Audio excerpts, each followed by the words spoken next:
All right, this is the Town of Fairfield Conservation Commission and the Wetlands Agency for May 3rd, 2023 at 7 p.m. On roll call, it's myself, Lucas Thomas. Dabney Bowen will be here. She did notify me that she'll be a few minutes late, but she's not here now. Richard Boucher is here. Jay Fain is here. Peter Hood is here. Ted Luxinger is here, and Kato Mahoney is here, and she's online with us. And we have currently one, two, three, well, only 3 full members right now. So I'll appoint Ted and Kate as alternates, and Jay, for the rest of the meeting until, well, I spoke too soon. So let's see. We also have Jerry Alessi here. He's a full member. So 1, 2, yeah, Brian's not here.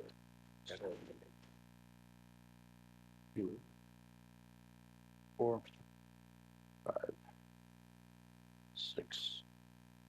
Mr. Chairman? 7, 8, Dabney. 7 in the room. Yeah. So Jerry, and I'll have Kate, I'm appointing you. That's okay. All right, very good. Sorry, Kate. All right. And so the agenda, we have one of the item number 3 is the closed executive session. It's the first for me, and I understand it needs to be just the board members, and I have to invite people in, and we have town council that's going to tell us stuff. But for the rest of you 3 folks, unfortunately, that are here, I'm going to ask you to leave the room. We're going to try to keep it as short as possible, and then we will invite you back in. Or do you want?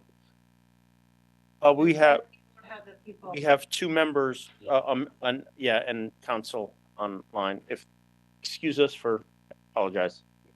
Okay. I think I need a motion to go into it.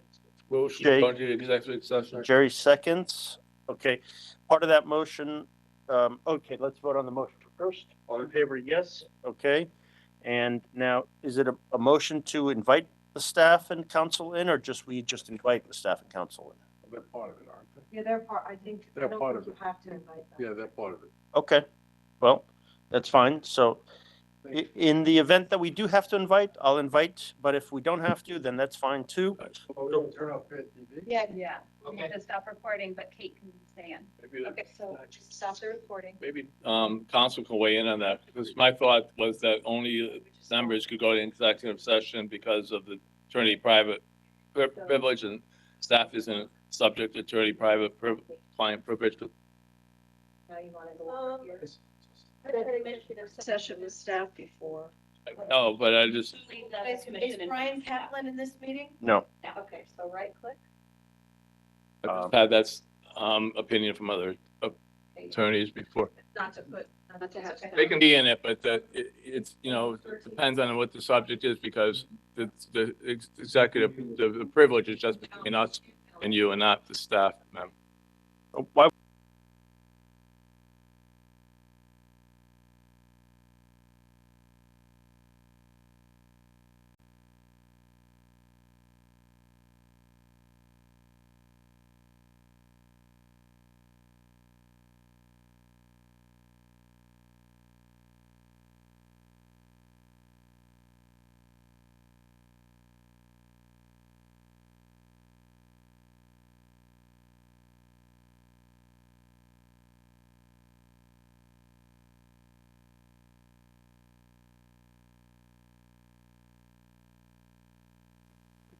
And now you want to. She's an employee for the town?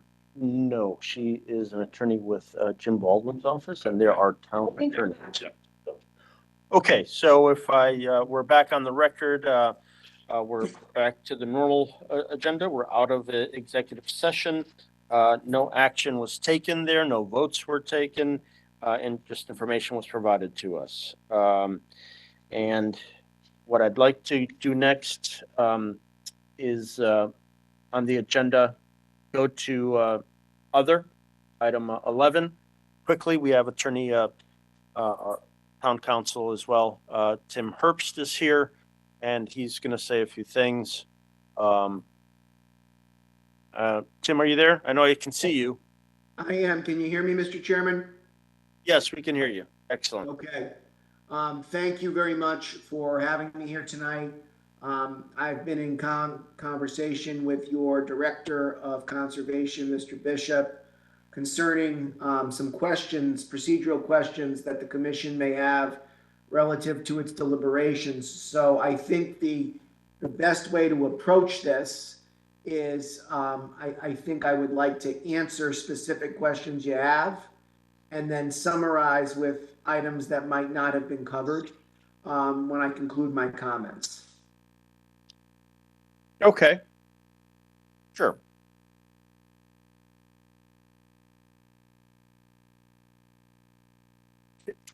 Tim, do you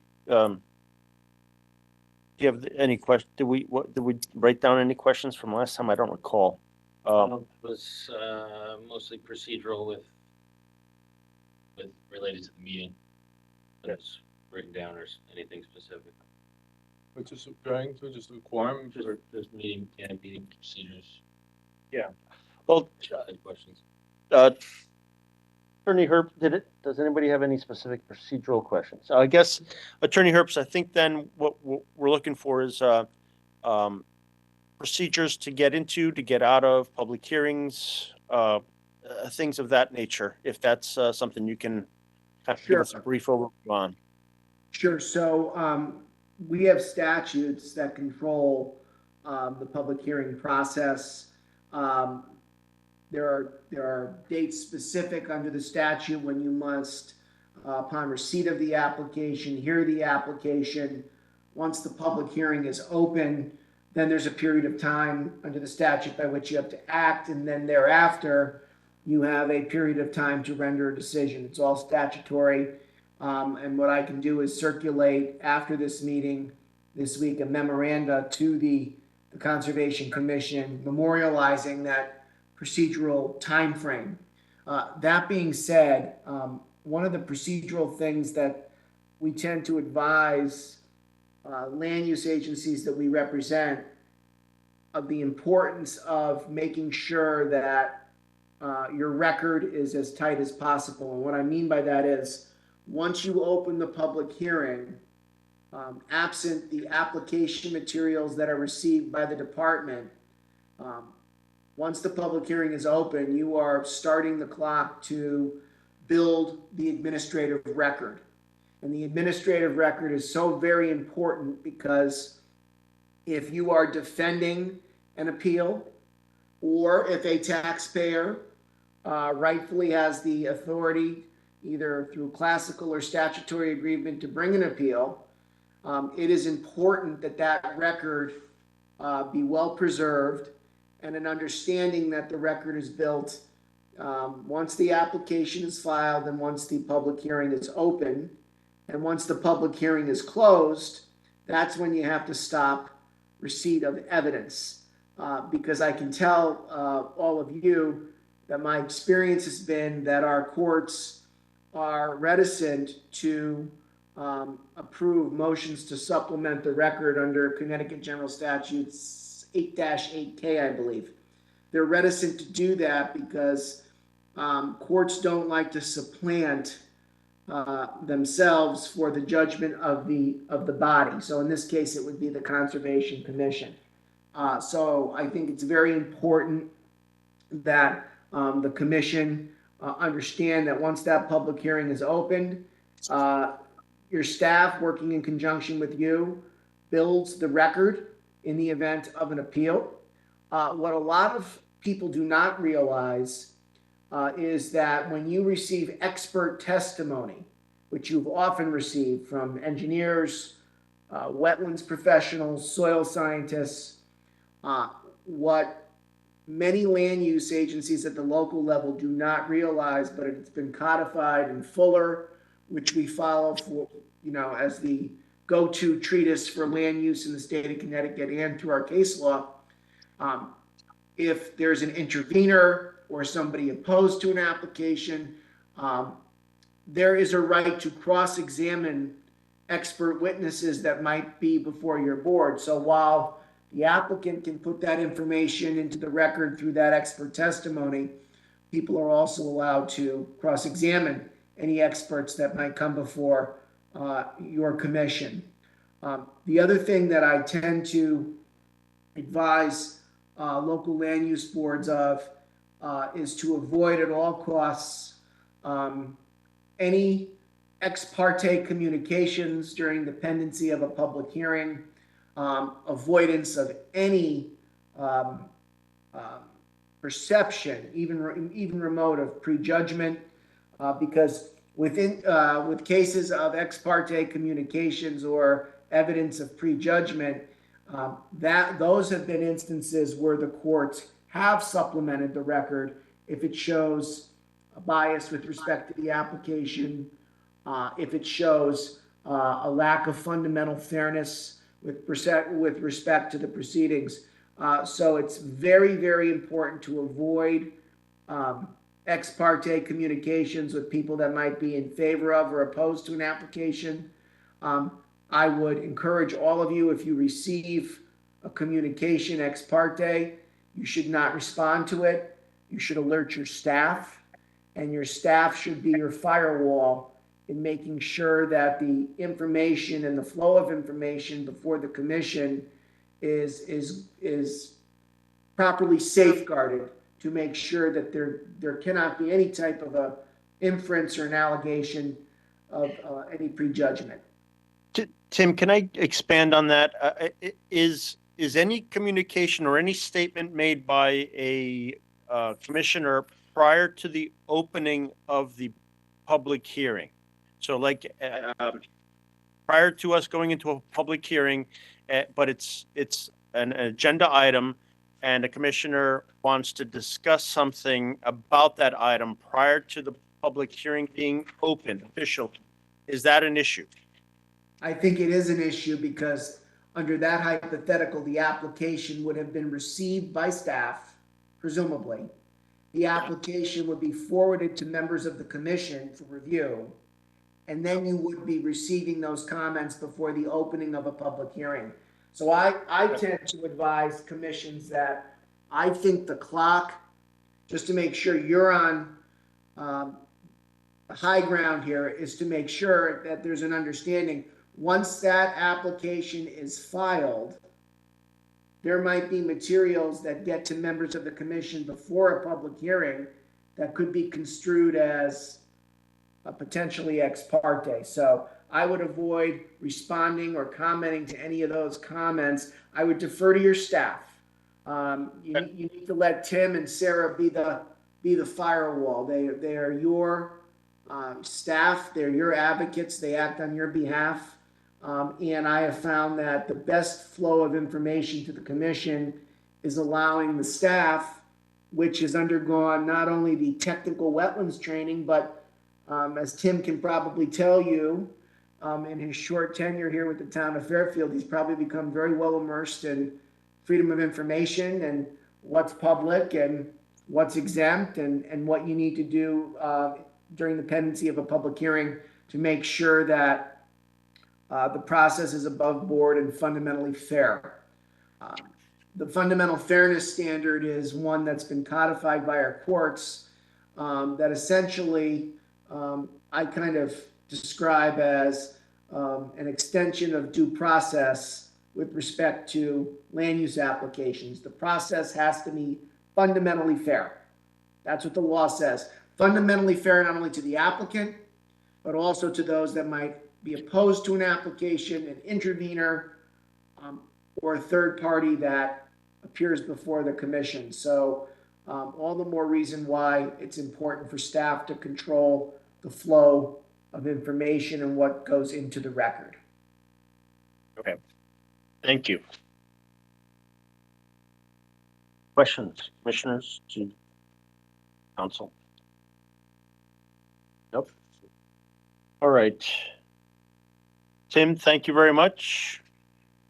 Thank you. And as I told Tim, If there are any specific questions that any members of the commission have on any procedural or potential legal issues, Tim and I correspond regularly.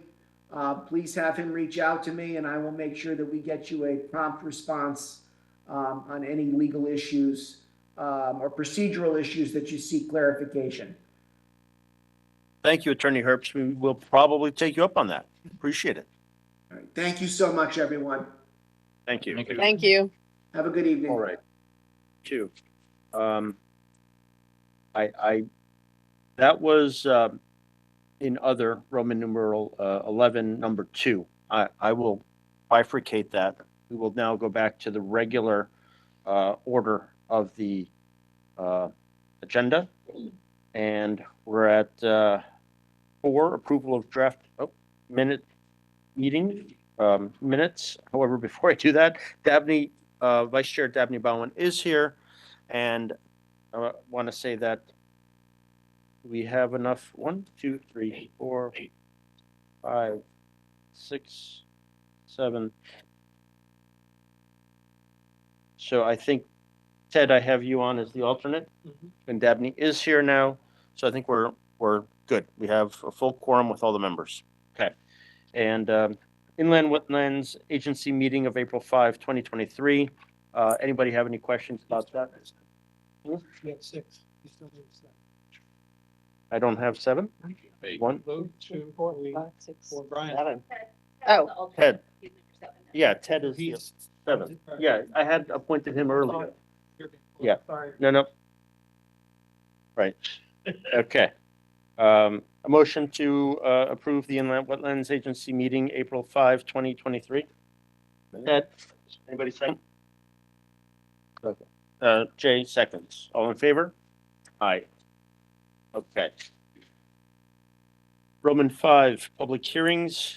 Number 1, continued from April 5th, 2023. The Town of Fairfield Inland Wetlands Agency proposed revisions to the inland wetlands and watercourses regulations of the Town of Fairfield to amend fee schedule and update regulations.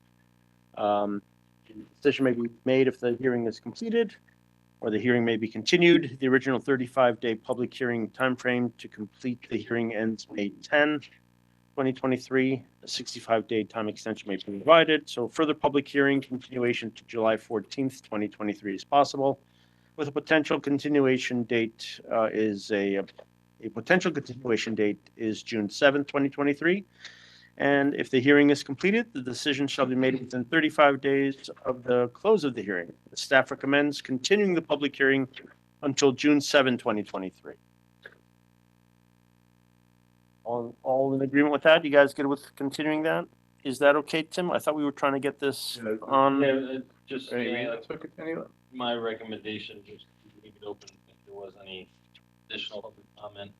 They get wind of it. I think if it was a decision at Okay. the June 7th meeting, because there is no July meeting, then we could wrap it up at that point. At that point? Yeah. Okay. Well, the public hearing is still open. Is anybody here tonight? Just by chance, if they were here for this? No. Okay. So then let's continue it. Okay? Just allow the public More time. another time. Okay. Number 2, that is WP-23-03 O'Malley, 47 Quaker Lane, map 128, parcel 314. Construct 3-foot timber retaining wall and add 235 cubic yards of fill to level yard within a regulated area. The decision may be made if the hearing is completed, or the hearing may be continued. The original 35-day public hearing timeframe to complete the hearing ends on June 7, 2023. 65-day time extension may be provided. So a further public hearing continuation to August 11th, 2023 is possible, with a potential continuation date of June 7, 2023. If the hearing is completed, the decision shall be made within 35 days of the close of the hearing, and the staff recommends continuing the public hearing because of submission of additional information. Okay. Hello. Hello. How are you? Good. How are you? Excellent. My name is Alexandra Mark, for the record, and I'm a soil scientist. I'm also certified in survey controls and train hydrogeologists and geologists. In addition, I'm a landscape designer. Okay, I'm just gonna stop you there for just a second. This is the first time up. The last time we just voted to have a public hearing, so we need to open the public hearing. Okay, so, So moved. well, so Move to open. move to open. Adam, you want a second? Okay, all in favor to open the public hearing? Okay, so now you may proceed. We have your information. Thank you. You don't have to repeat. Today with me is the owner, and she's on her way, and hopefully she will get here. And I will let her speak and apologize for her act. I just would like to start with the location of the area. Property may be in relation to the neighborhood. So,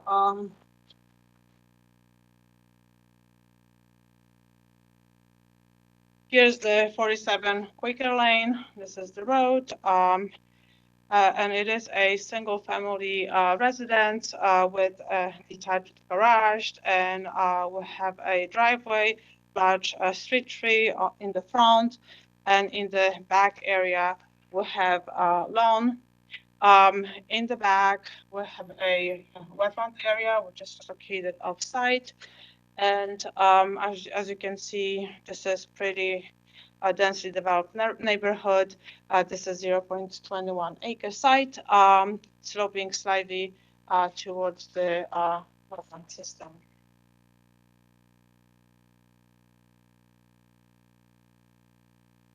So the pre-existing condition before we're actually here to apply for a permit for a retaining wall and a fill installed behind the retaining wall. And I I would like to talk a little bit about the pre-existing condition.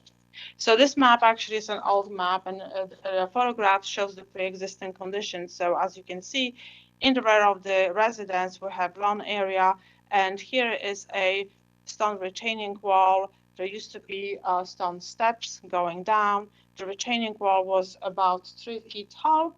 And also there was another stone wall over here, freestanding, and another one over here.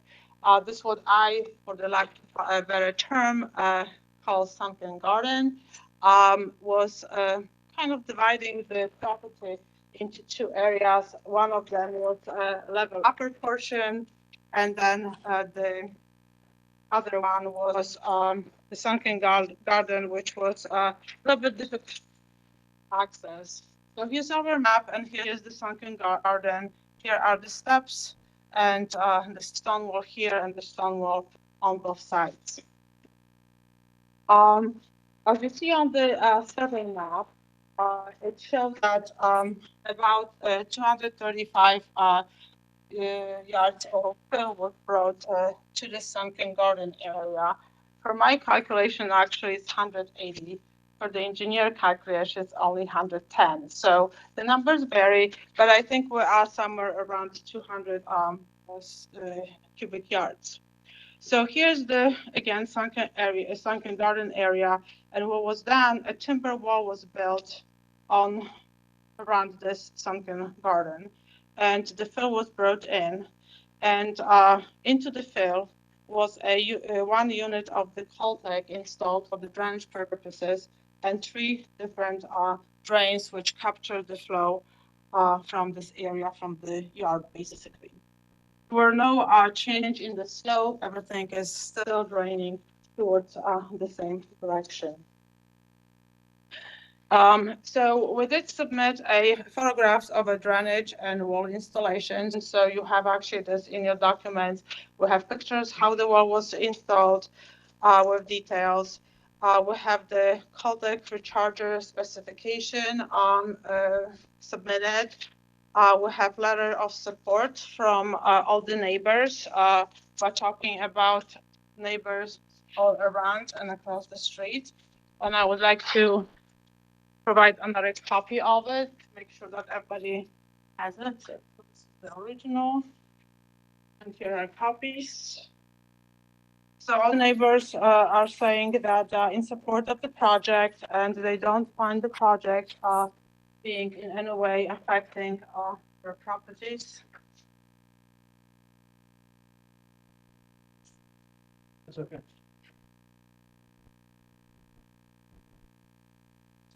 And also we have a grant report from Fairfield County Engineering. So basically, the calculation was done for the Caltech R330 XL HG, and this one has 106 cubic feet capacity storage, and it actually retains 2-year storm and leaves a little bit of room. For 20-year storm, there's slight overflow from this system. And the engineer concluded that this is an improvement since the activities did not introduce any hard surface, so therefore we're not producing any additional runoffs. We also have structural inspection report submitted by Atlantic Consulting and Engineering Company, and they concluded that the wall is in good shape and it was installed properly and is stable. The only problem they have was with the fence on the top of this wall. We have 6-foot fence, which is a little bit of a problem because it creates a wind barrier. Now, we have the wall and the fence is a little bit up, and they recommended that wind opening or little gaps will be created to keeping this stable. We're going to be working with planning and zoning to provide either those openings or provide proper or different type of fencing. I would like to talk a little bit about the wetland area. And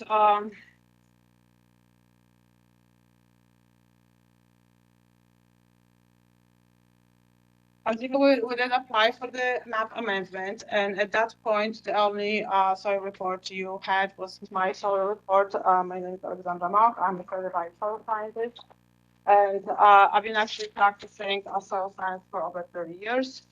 And I know that it was mentioned that there is a presence of floodplain soil. I have a huge experience with floodplain soils. I did a dissertation on the floodplain of a river in Warsaw for my graduation. I spent half a year of studying the soils, and we did check the technical parameters of the soils, how they react when the moisture is introduced, how they react to desiccation, to pressure, etc., etc. Included was soil mapping. So I spent many years, many months dealing with different types of soils, floodplain soils. So I thought that maybe it would be easier for you if you actually have the wetland boundary, because at this point I just certified, because that was prior to the construction. So I certified that there are no wetlands or floodplain present at this site. However, I did not give you the wetland boundary, and the reason being because the wetland boundary was not at the site. So I did start looking for the wetland boundary, and I get the approval from one of the neighbors, which is 800 Holland Hill Road, and I went to his property, and I was allowed or able to depict the wetland boundary, and the flags are out in the field. Now, to confirm those boundaries, because we wanted to have the second opinion of a soil scientist, we asked Dr. Denzer, who is highly qualified, also 30+ years of experience, and he is in addition to being certified as all of us in Connecticut. In addition, he is actually a certified soil scientist, which is like a higher certification, professional soil scientist, which is higher certification. It requires exams and higher education. And I would like to share a copy of and I'm sharing this with you because this was submitted a little bit later than most of the application materials. I would like to make sure that each of you have the benefit of it.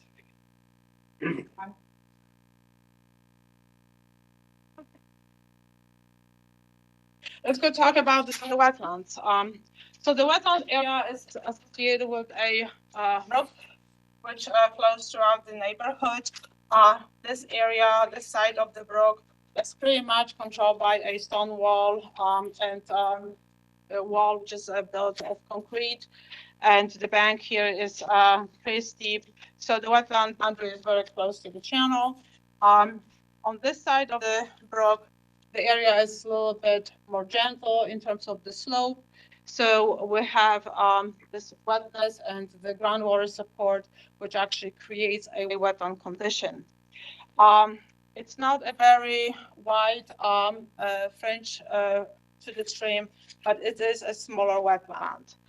In terms of vegetated cover, we have actually well diversified vegetated cover. We have trees, we have shrubs, we have herbaceous ground cover, all tied with vines, which actually are invasive and overshading everything and affecting negatively the entire wetland system.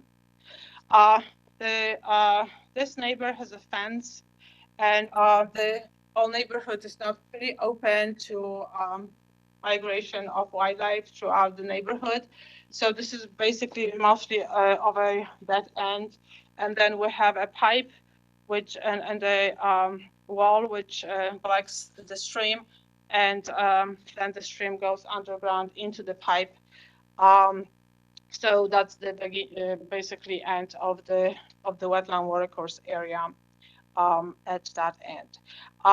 In terms of wildlife habitat, it's very limited. There's some space for pollinators. They will come because there are some herbaceous flowering plants, and there are some native shrubs as well. So there are fruits and pollens and nectar could be found there. And birds which are flying, it's a good place to stop, take a drink, and have a little rest area. But other than that, I don't expect any species which are thriving there and living there and multiplying there. Also, we are kind of wondering whether or not the water is contaminated or is a good quality, because we know that up the stream there are some issues with the contamination. So this area may not be very safe. And I would like to talk about the activities.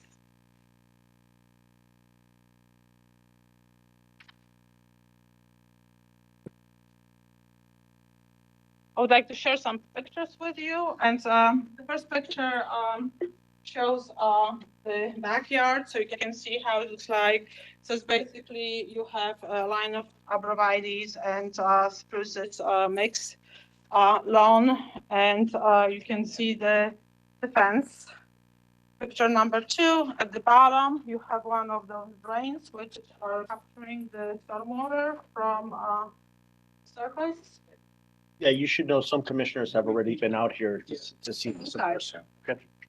Yeah. To flip it, you can see wall, and I would like you to take a look at the wall. And if you go to my towards me, Yeah. you can see actually the very corner, Mhm. which is the area which is the closest to the wetland. And as you can notice, this whole area is stable. It's vegetated. It was not subject of any type of erosion. So the way it was, the wall was constructed. It was constructed from the inside. Also, I have some area photographs which I would like to share, and you can see how the area now looks like when we have the fill and it's fully restored, and you have evergreen hedge growing here, which I don't have on this picture. But anyway, so the access to the site for the work construction was from inside, because obviously we couldn't access it from one of the neighbors. So we accessed from the site, and the wall was built first, and the wall provided a physical barrier.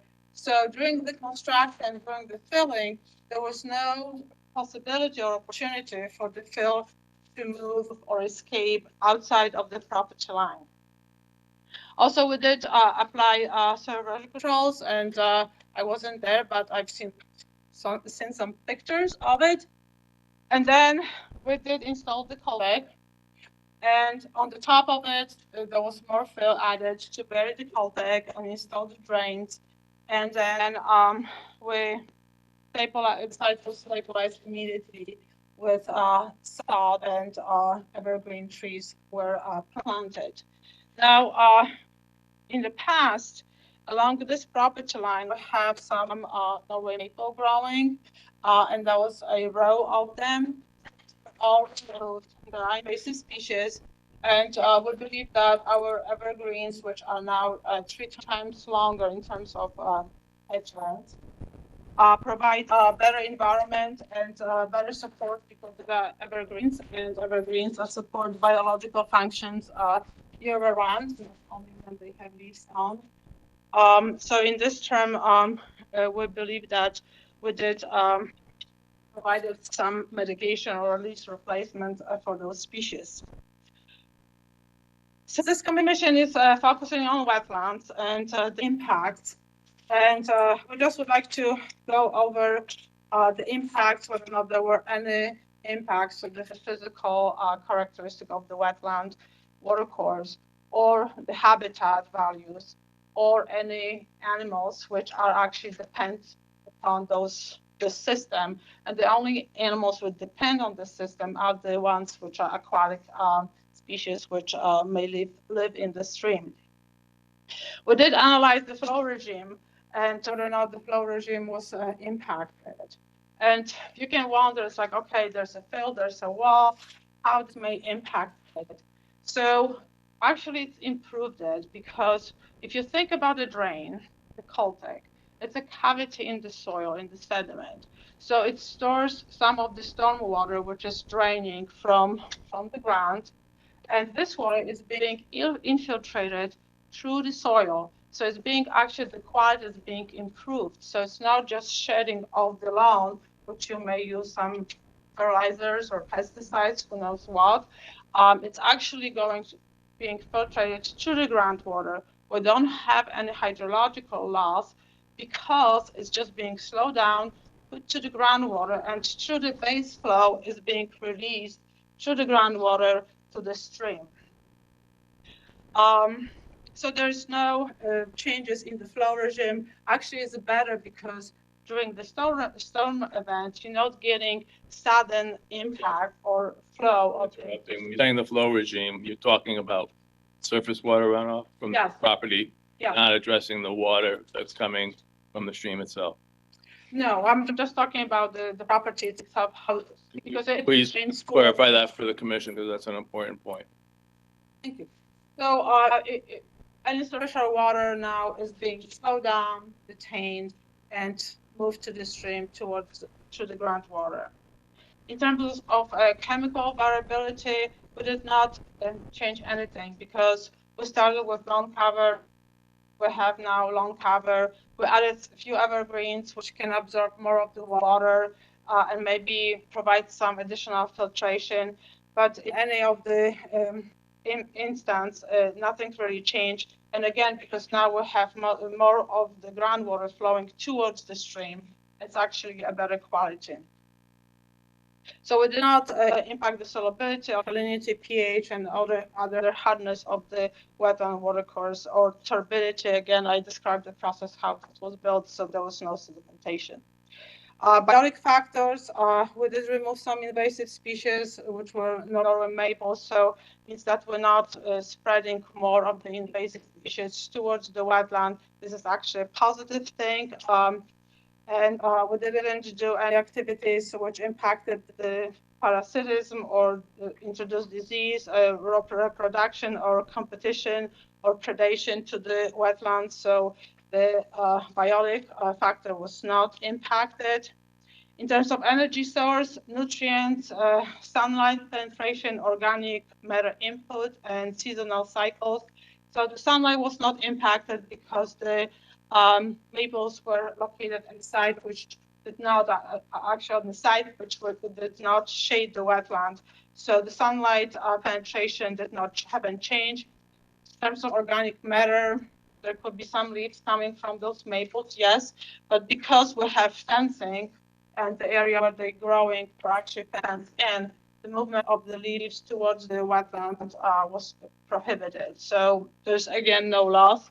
And by the way, this wetland is receiving so much dumping from this neighbor that there's already excess of leaves.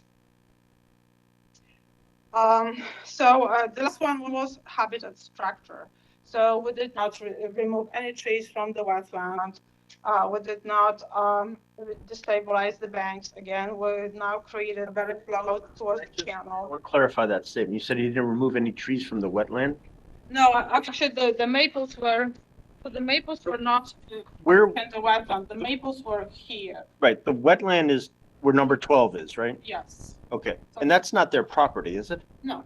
Okay, So the So- wetland is located 22 feet from the corner. This is the closest. so the whole thing is in an upland review area? Yes. Okay, I just want to be clear. Sorry, Yeah. okay. That's very important. Thank you. Okay, the last one, the habitat structure, we didn't actually change anything again because we didn't impact it. We didn't change anything in cover or wildlife assembly. Now I would like to move to the mitigation measures. Yep. You haven't addressed the, this, and you haven't mentioned that this property is on a floodplain? I believe that floodplain issue is being taken by planning and zoning. So issue of this commission, any work in a floodplain and alteration of floodplain is a wetland function, and we have to look at that. And we also, and I need to know, and that's part of that, what the impact is from the filling on the floodplain. So this is, okay, so let's go address this issue. So this is located within 500 floodplain.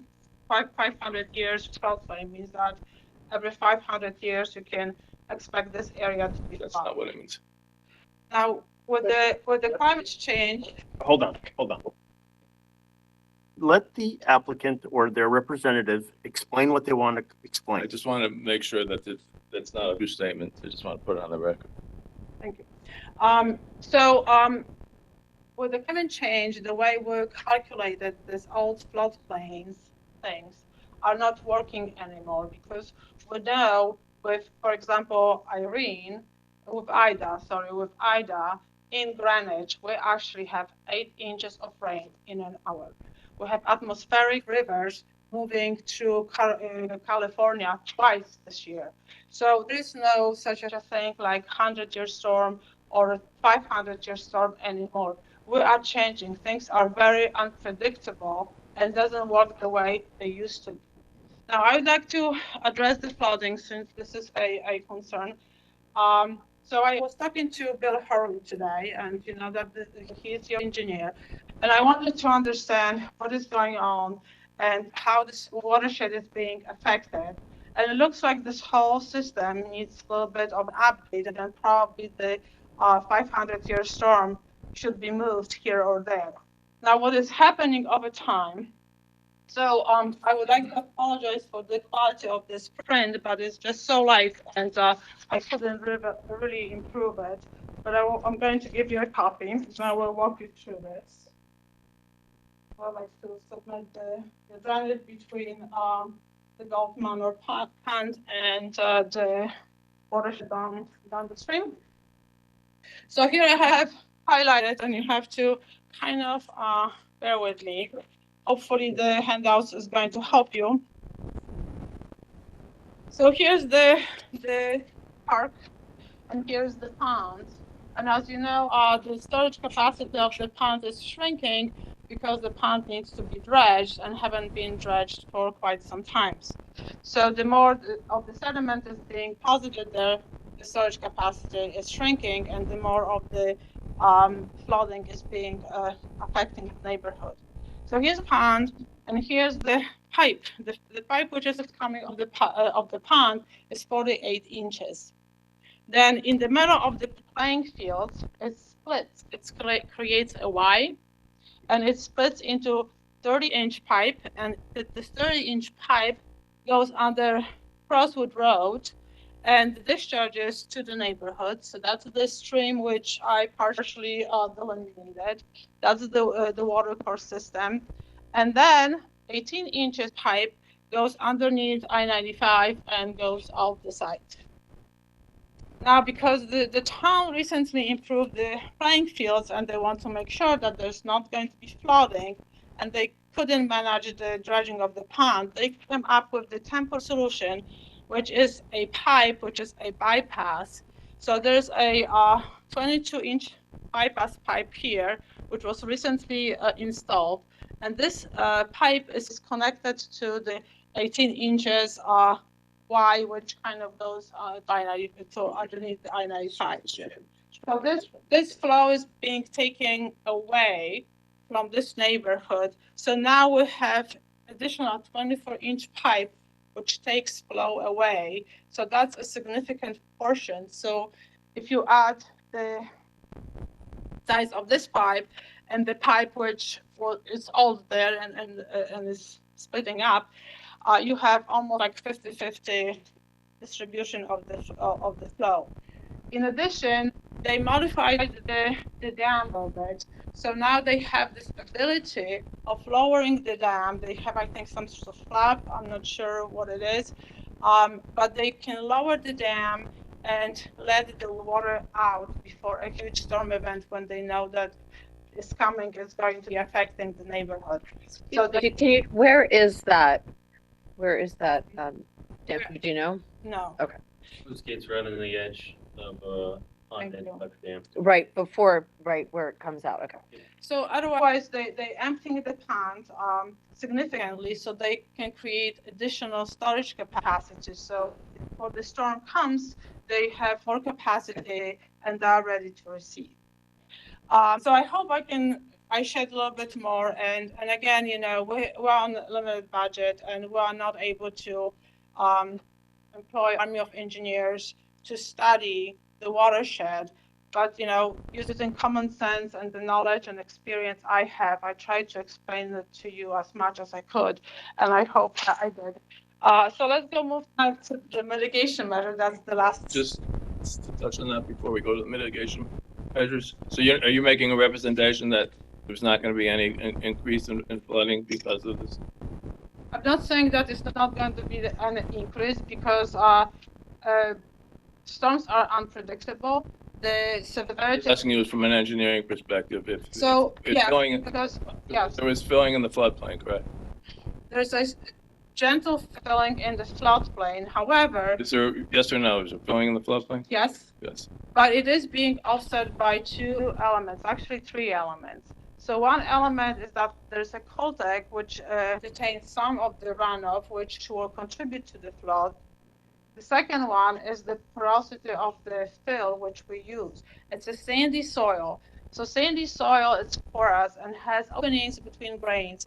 It has the capacity to absorb more than the soil which was there before because it was more of a fine grained material with silt and clay. So there's more absorption and more holding and slower release. So the peak flow is being lowered. And in addition to it, we have this pipe improvement, which is a huge improvement because now we have 24-inch pipe taking out the main source of the flooding. That lead to the same location. Goes off to the The this part. And has if you don't mind me asking to interrupt you, have any of the neighbors noticed a difference in Yes. terms since this is an Yeah, assault? and unfortunately, we had one neighbor coming here, but his wife was sick, and they were debating and probably hear us, and they apologized, but I told them, look, there are two applications okay. in front of us, and it may be long. But they have seen a difference since this. Yes, and actually, I also, the person who allowed me to, Go on. Yeah. right, he was talking to me and he said that since the improvements were done in the park, they haven't had any flooding. And the person who is not here tonight but wanted to testify, actually, he sent you a testimony, and he said that even during the Irene event, they didn't have any flooding. So, Do you have any data or report from the condition of the soil prior to it being filled? so it was man-made soil, so basically disturbed soil. I'm not sure what the history. You said it was mostly silt and clay. What was along, so it was a combination. Okay. Yeah. Okay. And are you coming to that determination based on the neighbors, soil sample of the neighbors, or were soil samples of the pre-existing soil taken? Condition, because I was there in 2021 before the filling happened. Right? So I was actually benefiting from seeing the site. One other question, are you going to apply to FEMA for a Lomar revision for this property? If we have to, we're going to do this, yes. We're going to reach out to them, and if there's a need, that's what. Would you be able to get us correspondence from them Absolutely. before we close the public hearing? I think that would be important information for us to have. Mitigation. Actually, let's start talking about mitigation. So I think that the Caltech is a mitigation because now, as the engineer certified, we're actually retaining more water than producing, because with the project, we did not introduce any hard surfaces. So there's no increase of runoff, but there's a decrease of runoff. Also, again, the sandy fill, it's helpful. And today I would like to add to it a mitigation. So for my calculation, we did affected 1,600 square feet of the buffer area or upland review area, and while restoring the same area, so it's going to be 1-to-1 restoration. And we have two ways of the restoration. So when you look at the most current maps, which I shared with you, so this is this one, you can actually see the evergreen hedge, which is the combination of arborvitae and spruces. So we're planting those trees which are within the buffer, and also we're adding more plants. So now we better. We're going to be looking at this area because that's where the wetland is. So we're going to be mitigating here, and you can see those little circles, green circles, which are shrubs, and they're going to be planted here along the property line. Why we chose to plant them there? Because of the impact, the blowing of leaves and landscaping debris and household items which are being dumped by this neighbor. We would like to create evergreen hedge, which is going to be a barrier and protect. Confused. Why, who's allowing you to do that? That's not her property, is it? No, that's, Okay. well, we don't have any other way of mitigating, so, You have permission? yes. Okay, so that's, all right, so That that, that neighbor would become party to this application? No, but we have a written permission from him that he is very happy to have his wetland restored. You have to get a permit. Yeah. Thank you, there. And in addition to reach 100 square feet, we are adding also shrubs closer to the stream, and we will replace some of the invasive species and something else. So, Did you say that removal of invasive species would occur on this neighbor's property? we will replace some of them. We don't really want to be too intrusive. Yep. So we just want to be gentle. So you're taking some out and replacing those invasives We with just natives? like to improve the wetland as much as we can without, going and re-landscaping the area, because I think we're already asked for too much. So it's good to have a nice neighbor, but they don't want to. So tonight, before I conclude, I would like to introduce Cynthia O'Malley, and she would like to speak to you about the project and her feelings about it. Thank you.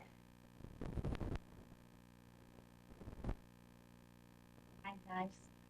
I'm Cindy, and I'm sorry I haven't been before you sooner. I don't know if you know or have been told I have right now my heart is beating. I'm very nervous right now. I have anxiety, and so pardon me for that.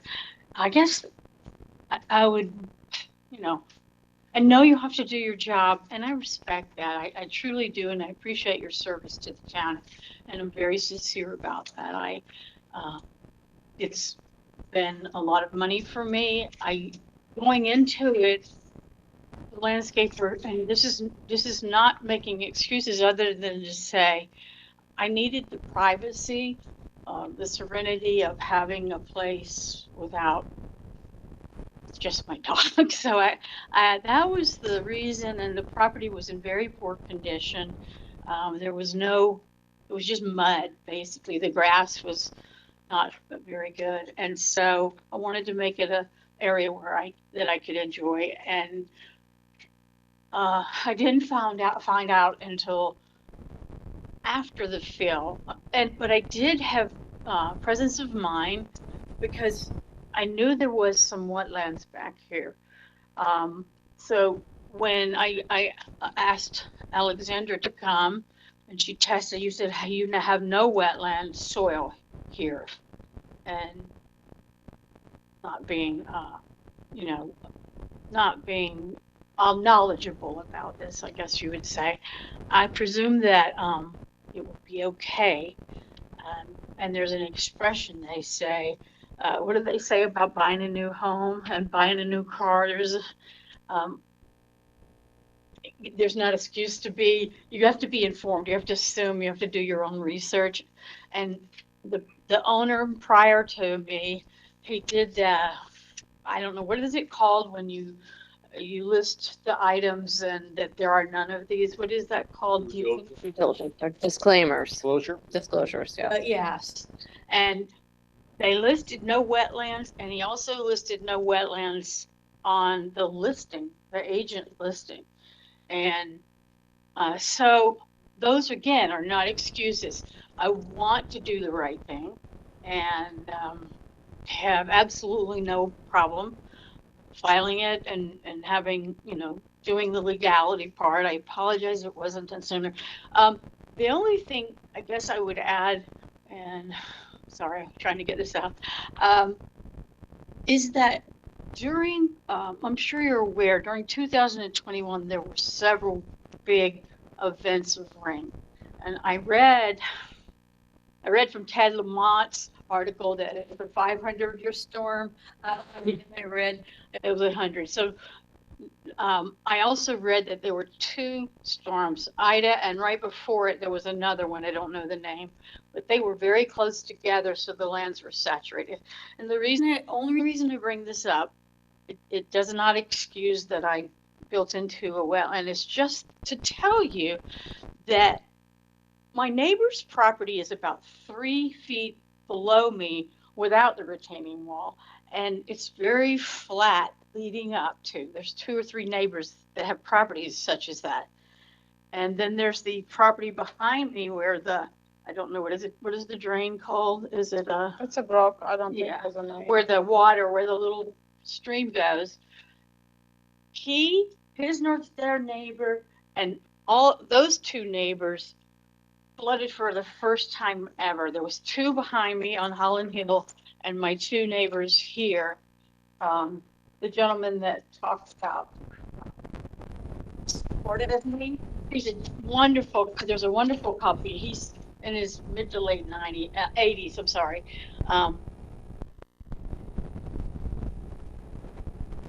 And he's seen the flooding that's increased. So I want to just say one more thing about that is during those heavy rains, all I had before the wall or anything, in the very back, it was a lower area before we filled it. All I have is 2 giant puddles. And because there was so much rain prior, they were on my property for a while. I have pictures, and Alex said, please send the pictures, and this was today, so I can certainly provide those for you. You just have to find them, the dates and so forth. I believe you. That's okay. Would that be helpful? Again, just to show that the land itself was already, I don't know why, I think it's higher. I don't know if you can see that, but I think it's a little higher. And so it drains back into the stream. I try to use all organic things, and that's because I told them, because children are around, and also because there is that stream, and I know how there's leaching into bodies of water. And so that's all I need to say, other than to apologize for so much of your time. Thank you. Thank you. Can we ask you a few questions? So the flooding that you were talking about, that was in 2021 I read that I moved in August. of 21? I read that Ida and all those storms was 21, and I guess they were in the fall. Maybe there was something in the spring. Okay. And you moved in this past August? Or August of 21? August of 21. And have you noticed, since the town installed this additional drain, have you noticed less flooding? Didn't know they had done that. Did you Notice, without even knowing, did you notice that there was an improvement? Definitely then, because did not hear any this talk, and you're talking about recently. This was Yeah, last year. okay after those big sprays. Yeah. No, they definitely haven't flooded. I mean, they were talking about water standing on their property for a week and into their basement. So it must definitely be better. Have we had any huge? Right. Had a pretty good, rainstorm last. Past couple days. Prior to the rain in 2 weeks. Yeah. And before you filled your this area, was that part of your yard usable at all? No. And how did you decide which types of shrubs and trees to plant? Well, Alex explained that these were not native just recently, and there's sound a lot. I'm one street away from 95, and I want a ball up there, but there's not one. And so in the evening, you hear the trucks going down and their air brakes, and they're visible also in the evening. Okay. I didn't notice in August when I bought the house. So you can see the lights and a lot, I mean, it's all the way around. So my goal was, and I spent a lot of money to put the fast growing evergreens. And it was, so I hope that someday it would be a visual barrier and also some sound. Year round. I hope so. Year round, which is why you chose evergreen. A fountain or something to get some other noise. Right. Pleasant. Right. So that was my purpose. And now that I know there's native, I don't know if you thought about it, but I have an area behind the fence. It's, what did you figure? Did you? 24.5 inches. That's what I thought. Was So you? it's okay, something that I will just show it. So the fence and the wall was not built exactly on the property Okay. line. It's a little bit setback. There's So a couple there of feet in. Yeah, there's a couple of feet between the neighbor and her, and she thought maybe in addition, she can also plant this area since it is within the. And the stream is between the, oh no, I see. That's it. Yeah, right. Far, far away. But So, so the neighbor behind you, would they give you permission to plant?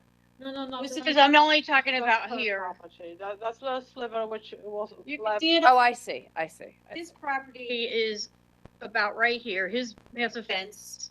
So you are yellow, that's. So I gotcha. even a good sized man can walk back there, and so I thought maybe whatever she recommends. I something just they wanted want to add made, in addition. like grasses or whatever there is. Kind of native, something that, yeah, Yeah, that will hold the soil and, I would like to do that. I really do want it to be a natural, you know.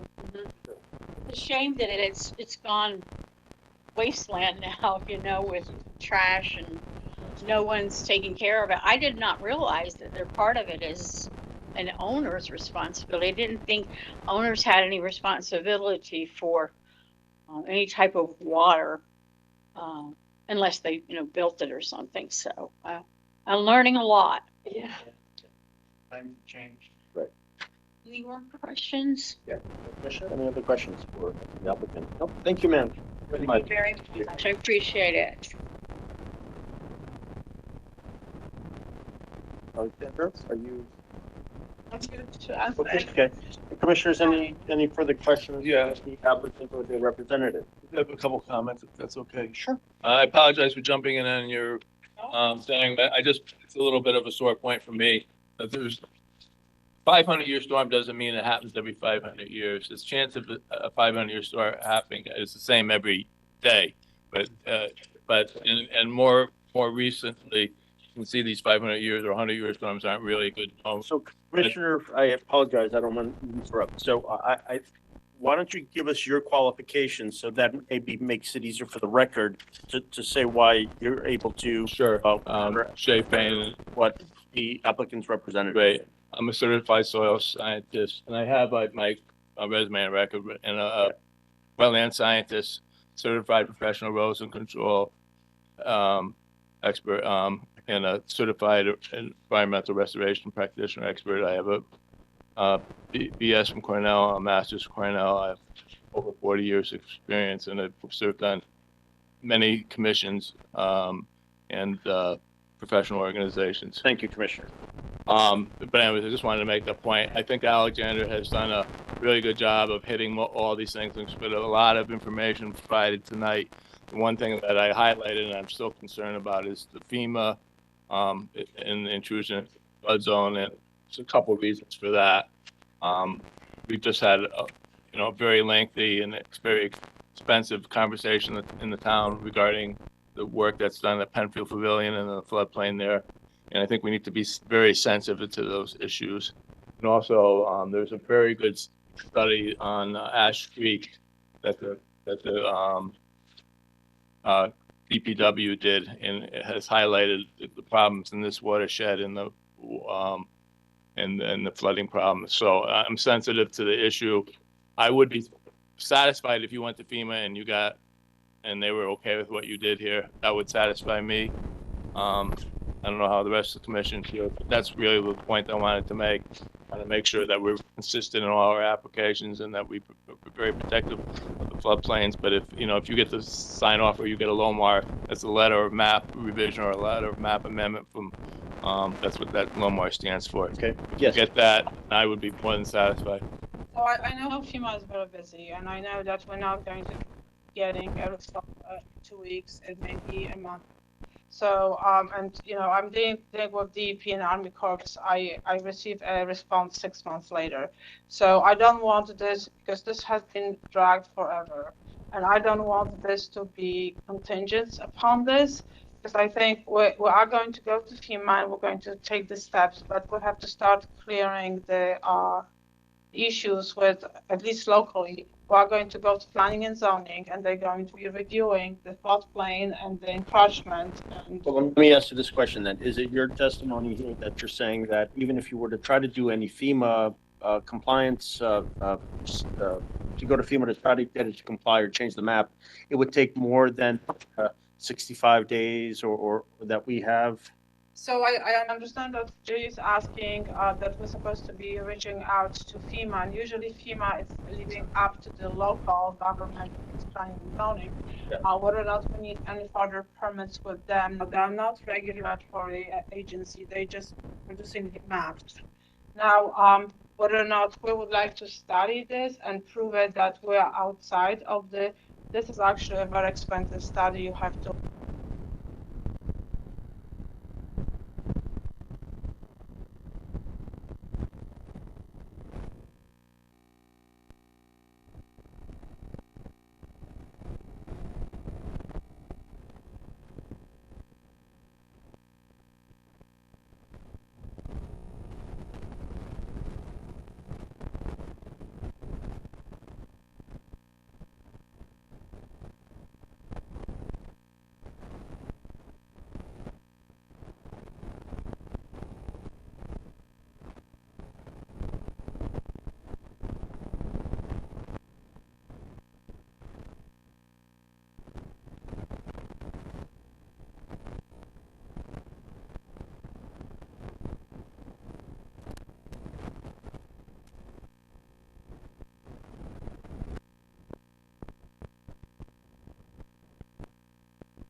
that impossible.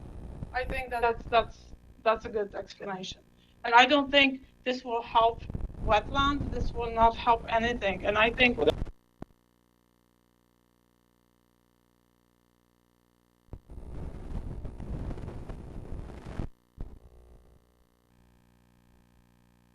so exactly because when this, assuming we've heard that it's flooding less, but if we have like a really storm event,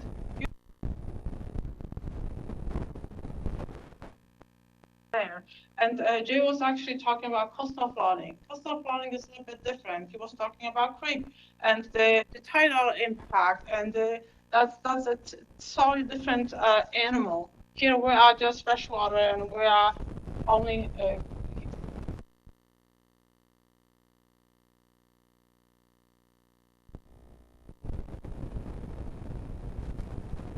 have extreme flood event.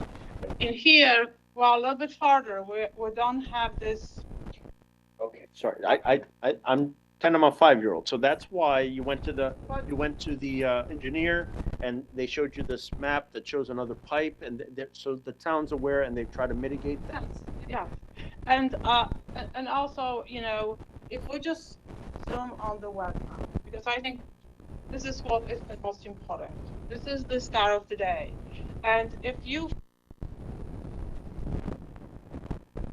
planting, and then I show you that this inclusion is not going to hurt wetland in any way. The habitat is not going to be hurt. The stream channel is not going to be hurt. Now, a monster storm, we are beyond this. We can't stop it. Can't really do much because it's a huge destruction. And whether this little indentation is here or not, it's not going to make a huge. Gotcha. I appreciate it. Jay? I just, well, I don't want to get into the nitty gritty, but one of our roles, one of our things is to protect floodplains because they're connected to the wetland systems. And I hear you. I'm not trying to be difficult, but you can't say that we can't look at the impacts from filling in the floodplain. We have to look at it as part of our bailiwick. It's part of our charge in our ordinance.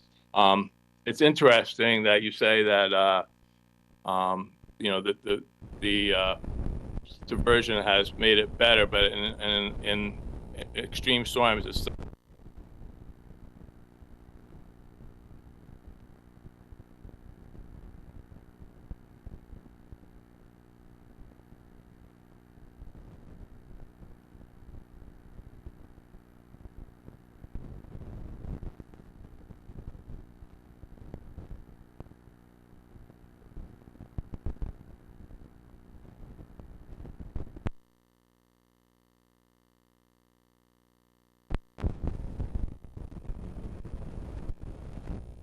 Those are associated with large rivers, Sagatuck River, large river. This was a tiny stream. It's now going to be producing floodplain soil.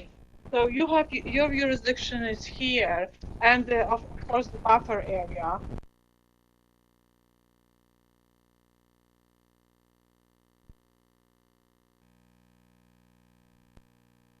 And an impact to the physical. So this is Dr. Danzer's report, and that's where it says here that he, in his estimation or his opinion, there's no wetland or floodplain soils at 47 Quaker Lane. That's what Yes. you're saying? Okay. And he agrees with my wetland line, and Okay. in the definition, wetland soils are Correct. wetlands. So I asked him to specify this so there will be no questions and no misinterpretation. Thank you. Yeah. Commissioner? And I don't want to go tit for tat, but I'd like to keep this public hearing open because I need to do a little bit more research. But there is provisions in our ordinance that I will produce for the agency that especially says that we need to consider impacts within the floodplain. Okay, well, so you want to keep it open to ask the applicant's person? Well, I think I'd like to keep it open because, we heard a lot of information tonight and I'd like to be able to digest it and if I need to. Okay, And also, I think we said when you did your presentation, which is why I jumped on it, you were gonna go to FEMA and you would get us the results, and then now you're saying something that you don't plan on going.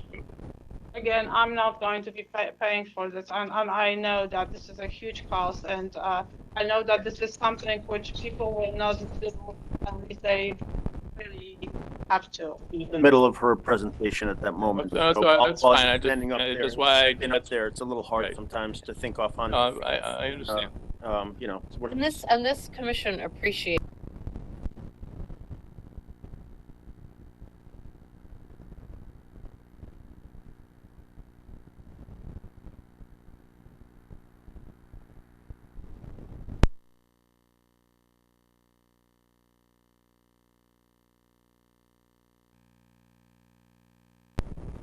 Sure, Yeah. Ken, right. So what I'll do next, do you have any other comments? No. Does anybody have any questions for the applicant or the applicants, at this point? Tim? Very thorough. I just wanted the record to reflect that, to my knowledge, with partial control of the sluice gate at the dam, since its installation last summer, it has not been opened. Okay. So does it have to be drink?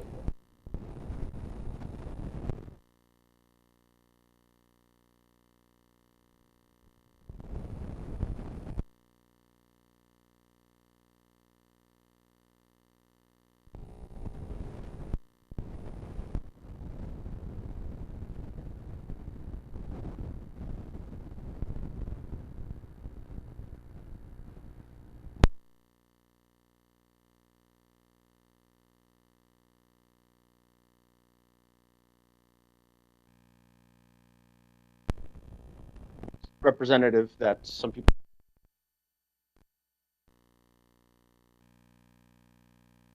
Anybody here opposed? Anybody here opposed to the application? Here or online? Okay. Now, the only question is Commissioner Fain has requested that the public hearing be open. That's all right. I'll waive that request. Okay, so then I'll have a motion to close the public hearing. Okay, Rick, and anybody second? Dabney seconds. All in favor to close the public hearing? Okay, we're all in favor. All right, well, that's it. We can deliberate later. Okay. Where are we? Can I make a, Oh, sure. I just want to make one comment to Mrs. O'Malley. Ms. O'Malley, I just, no, it's all right. I think it's important that the people that come before this commission know that you are not the only one that wasn't aware. Will come before this commission all the time that were not aware of their responsibilities. So we do not want you to feel badly about that anymore. You're here now. That's what's important. You're willing to try to mitigate. That is also what is important. And you're also display a desire to want to understand why it's important to protect these wetlands. And we appreciate that. So there's no need to be anxious in front of this commission. We are here to work with you to try to do what's best for these wetlands, okay? I understand. I do, as I said, I've, been on DA meetings and so forth, and I do so appreciate, yes, people doing the work and they're not making money, they're giving their time. And so it's a worthy cause and a very valid thing that you're doing. And I want to protect, I'm an environmentalist too, I want to protect our wetlands, of course. Thank you. Space. Very kind. Let me tell you something, I'm anxious in front of this commission. Oh, we're not as scary as we look. We really aren't. You should know there won't be any decision made tonight, so Yeah. you don't have to stay. Right, we're gonna move on and then, yeah, Much deadline. yeah, Right. yes. We have, I think, 35 days Yeah. to make a decision, Yeah. so it can happen at any time. It'll probably be at the next meeting, probably, but Yeah. I can't promise that either. So it's not gonna be tonight, so you don't have to wait to. And Pardon me. Yeah. Trying That's to okay. understand, not meaning to argue, I just, it's gone on for a while and it's financially retired and, Yeah. so whatever, I won't say anything. It's been costly and I'm trying to I'm trying Right, to, of again, course. trying to do the right thing. So the question for you guys is what is left to discuss? Why can't you vote tonight? Well, we do have to discuss about the information provided by your representative. I thought. And then we, Make a decision tonight. well, we have other things on the item and we will be discussing it and then we will be voting on it. We'll discuss Okay? it and, yeah, and we'll have some recommendations from staff and We we'll, need yeah, to- come up with a plan. Tonight or? No. After? No. Yeah, it'll be after. Thank Okay? you very much. Yeah. Okay. Appreciate it. We're moving on the agenda. These are applications for receipt. Roman 6, number 1 is WP-23-058, Russo and Rizzio LLC, 250 Pequot Ave, map 241, parcel 175A. Demolition of existing structure and construction of a new 4-story residential building, driveway and parking area, and associated site improvements within a regulated area. The application type, significant or non-significant, I don't know. Public hearing petition received, no, as of 4/26/23. Petition period ends 5/17/23. Last date for public hearing or decision is July 7, 2023. And the last regular meeting prior is June 7, 2023. And the staff recommends tabling application pending legal notice and departmental review. Okay. And I just wanted to ask, this is for the, I guess, two things. This is not an 830G project? And not that it matters, I'm just curious. I don't know. I don't think so. Understood that I saw. Sure. Okay, and Are then, you here for this? Yes, But I thought it's just application.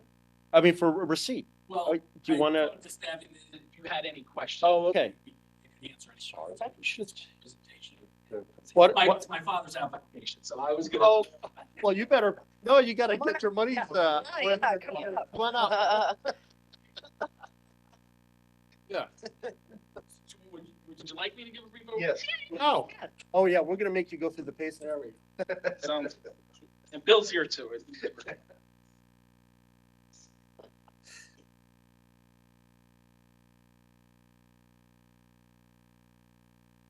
Okay, for the record, Chair, Commissioners, Chris Russo with Russo and Rizzio LLC, offices at 10 Sasco Hill Road in Fairfield, Connecticut, here on behalf of the applicant, who also happens to be my father, and here for not an 830G application, to tear down the existing building. I'm sure you've all probably driven by this building. It's next to the Chase Bank.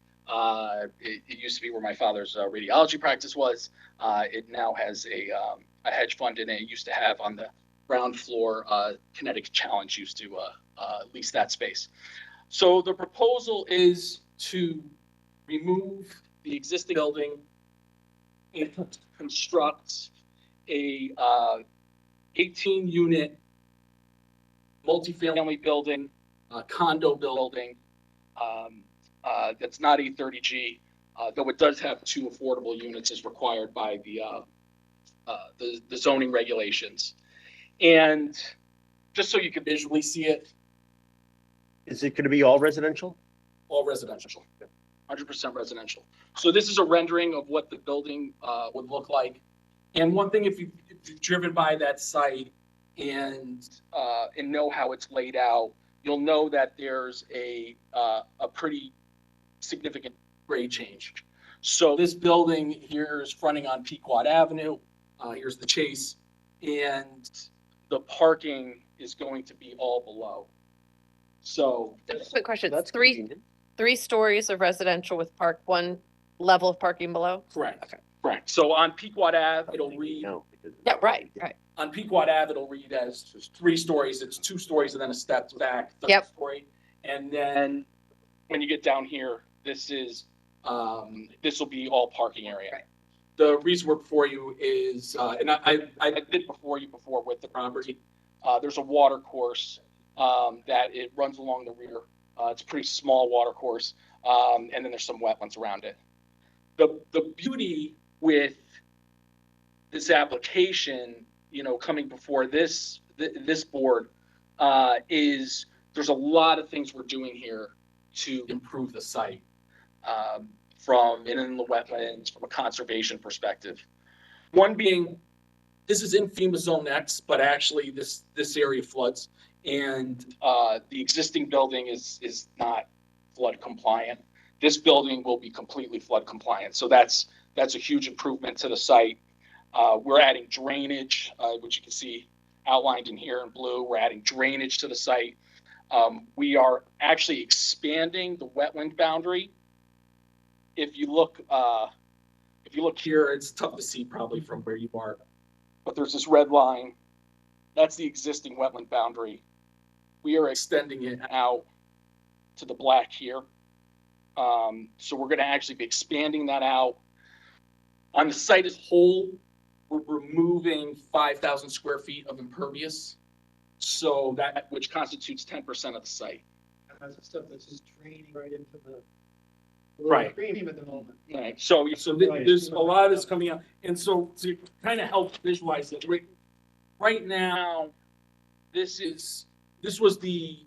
we actually got an approval a few years ago for this area, and this is basically what it looks like back there in this as far as greenery and pervious and impervious area.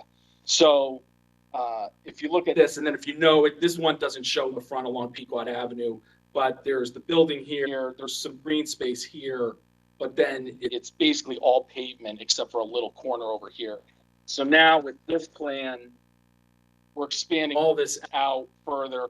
This is all new pervious area landscaping. This is all new. All along here is new. All along here. So it's really a huge improvement to the site.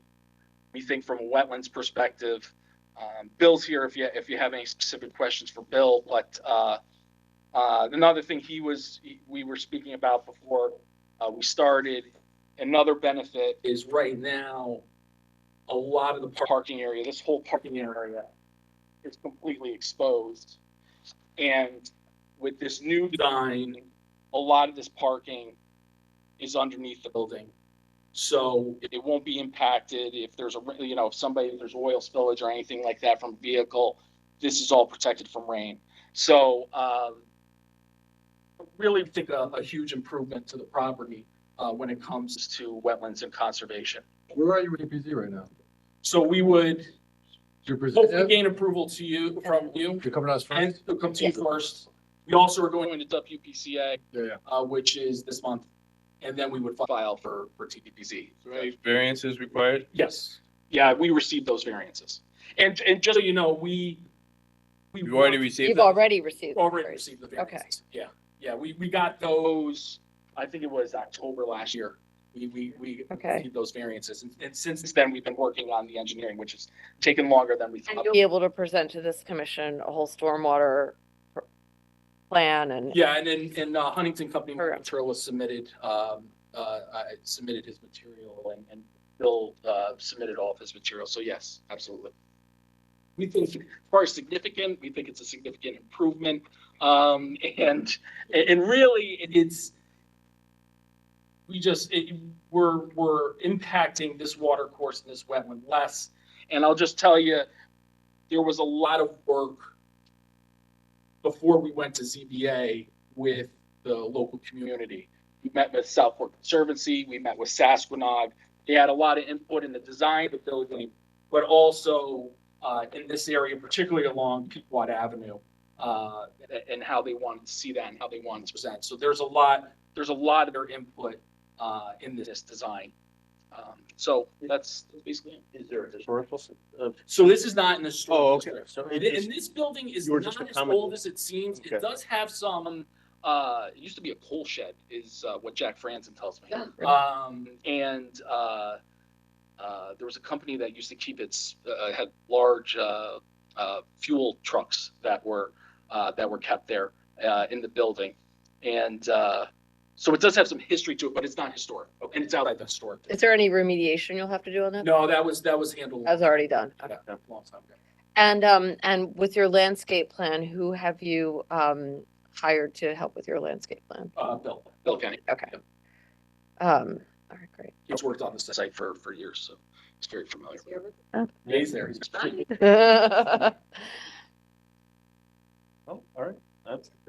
Thank you. And That's exciting. yeah, we're gonna table and we'll get it going. All right, we need a motion for that or just motion, Barry, Jay, second? Yeah, all in motion to favor? accept the application, I Yep. think. Okay, yep, looking at, and so the actual motion itself is to accept the application and to table it, okay?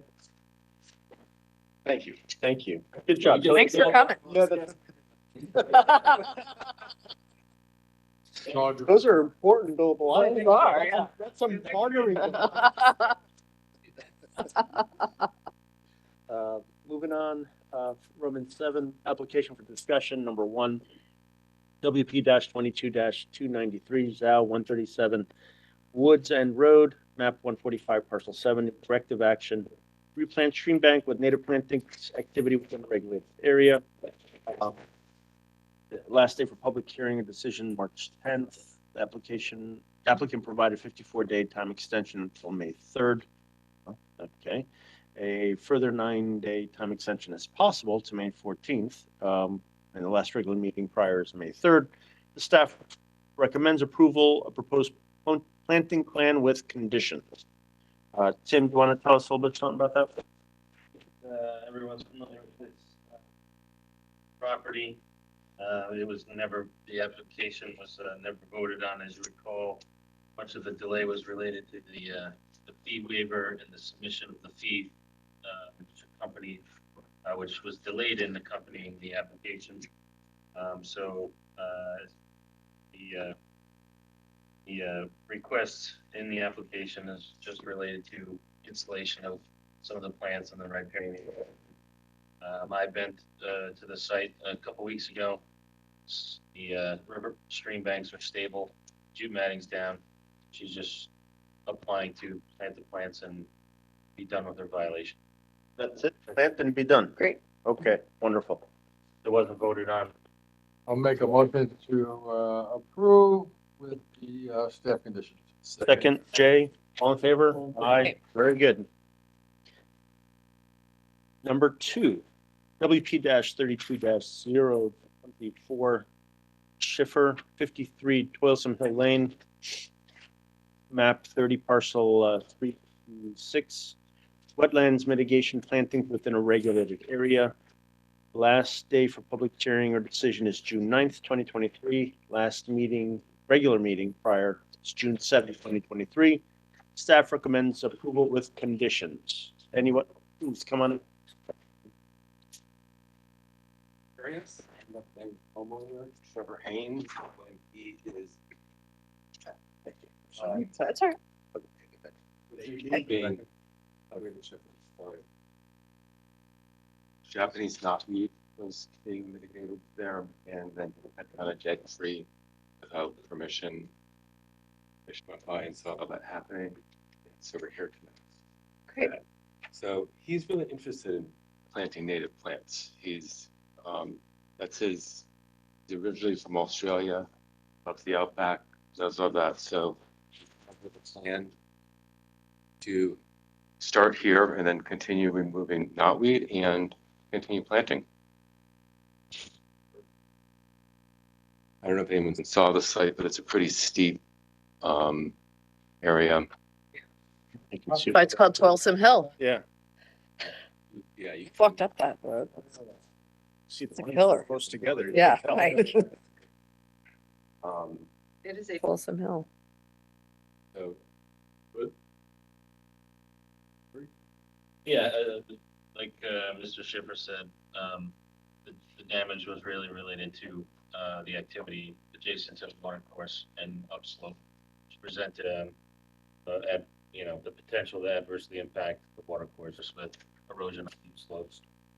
While the intention was positive by removing invasives, especially such as knotweed, that was the initial violation. So I think a thorough planting plan such as this is positive. Tim, you've seen this? I'm sorry, Jay. Correct. He's gonna continue to eradicate the knotweed because it's not gonna come back. that's the Yeah. idea. That's the idea. The long-term invasive species management plan was one of the. Okay. Okay. 5-year program. Just out of curiosity, what was the species of the tree that was being taken down? Yeah, I don't know, but it might have Yeah, been I 8:30. don't remember. But it was rotted. I have a picture of it on my phone. Rotted. Yeah. So he wasn't taking it out for aesthetic reasons. No, he's actually more of a tree lover, like even things that should come out, he keeps, no matter what they look like. So, that's his value. Motion to approve? Well, I just want to be clear, Sure. that your client, or it says that he's good with the conditions and all of it with, yeah, Yeah, Okay. fine, it's all of that. okay, Yeah. yeah, Jay? Let's, make a motion to approve, WP 23024 with the conditions provided by staff. Excellent. All in favor? Aye. Aye, good. It can be easy sometimes. You have to earn it. So we are moving on to Roman 8 and legal enforcement actions. Number 1, show cause hearing, Janine Norwood, 120 Wakeman Lane, Southport, map 246, parcel 5C, clearing of wetlands, vegetation, deposition material within a wetland. It's been referred to town attorney, and we are all aware and brought up to date on that as well. Okay. Moving on to number 2, it's continued show cause hearing, Juan Velez, 816 Sturgis Road, map 177, parcel 178A. Conducted land clearing and tree removal without a permit. I think this is the one from last time, and he was going to do all that work, Tim. Yeah. I drove by there Yeah. today, the work, agreed that it has not been performed, so I'll follow up with him, Okay, good. the only update. Okay, well, it's fine. That's why it's here. So, but he seemed very eager, or at least he wanted to do it, and just tell us if he doesn't follow up. So that would be the only, thing. Okay. Roman 9, declaratory ruling. There's a missed one. I did? Yeah. Oh, maybe not. Okay. I thought, okay, never mind. All right. We're good. Moving on 9, declaratory ruling. Number 1, declaratory ruling request by William Kennedy LLC, 995 South Pine Creek Road, assessors map 232, parcel 100. Residential use of property that contains no inland wetlands or watercourse or regulated areas. Yeah, when I read that, that confused me. What? Yeah, right. Good to see you, Bill. That's Yeah. So, And we were here last month, and at that time, we were requesting both a map amendment and a declaratory ruling. And we left, it was suggested that perhaps, or that we only needed to request a declaratory ruling. So okay. went back, spoke with, reviewed information that Jay provided, the agency provided, and spoke with the applicant, and it was decided to withdraw the map amendment, the request for the map amendment. So we're here to request a declaratory ruling. Okay. And And based on the fact that, although last summer you voted to acknowledge that in this neighborhood and others like it, it's tidal wetlands, but there was one clause that said, however, that doesn't mean that there might be inland wetlands. So the property owner just wants for his property to be absolutely clear. So he hired us to submit a request for a declaratory ruling. okay. Right, because I remember last year where we have no jurisdiction over tidal wetlands, right? It's not quite black and white, but for our purposes, yes. Okay. So for our purposes, for this application for a declaratory ruling in front of us, the tidal wetlands that could be there, that are there, are not our purview. Not exactly. All right? Can we all agree on that? Is that what you're thinking was? Yeah. Okay. So then, This property and adjacent properties and found no inland wetlands, okay. for the record. So that, right, without, you went right up to my next one. So there's, now, Tim, this is where I guess it's with you. Is this what the applicant is telling us? Do you agree with that? I mean, Yes, based on documents I've seen, I recall nation 2.7. So- Yeah, I don't see. you don't see. Commission has jurisdiction Okay, with its property, perfect. the evidence presented. falls into the jurisdiction.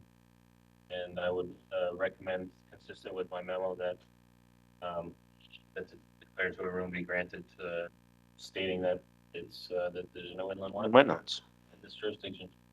Anybody want to? I'll make that motion. Jay makes the motion. Second. Dabney seconds. All in favor? Aye. Very good. Thank you. Okay, we're moving on to number two declaratory rulings. Okay. So number two, declaratory ruling request Kaplan 369 Round Hill Road, Assessors Map 141, Parcel 266, construction of a greenhouse within a regulated area.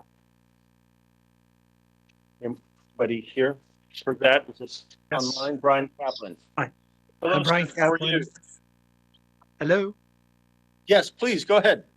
Yes, hi. Thank you very much for taking a look at this, commissioners, and thank you very much, Tim, for the guidance in terms of helping me get to this point. I think I've mapped out in a writing essentially that I want to do a 8x12 greenhouse. It's a hobby kit greenhouse on a fairly level part of my lot. I believe you guys have a map there. Yeah. Yep. And there's a rough sketch. It's in the southerly corner of the property, oriented south, as a 12-foot span goes.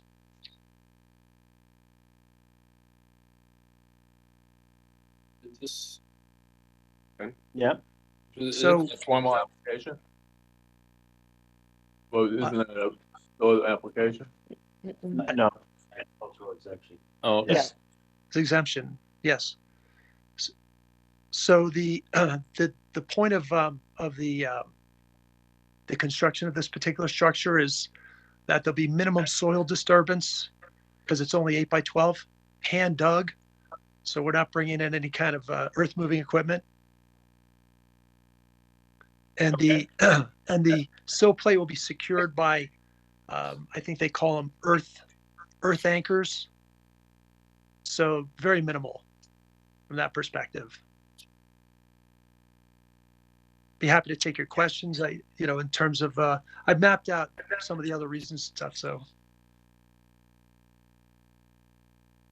Just as I don't have a problem with this because I think this is the type of things that we should encourage, and obviously going back, bending over backwards to come to us. But do we have a provision in our new regulations so that if somebody wants to do something like that, you'd be able to sign off and not have to come to us? Something minor. No, I think that has to come to us. Still, We have to yeah, have a still has ruling to come. on the applicability of the exemption of farm and stuff. So Yeah. that's not something we can let the, Still considered as the right, the regulations. Yeah. Under the agriculture exemption. right. may But I I add think- may I add one Yeah. may I add one point is subsequent to the memo that I'd sent to Tim in order to present to you. I had spoken with my electrician.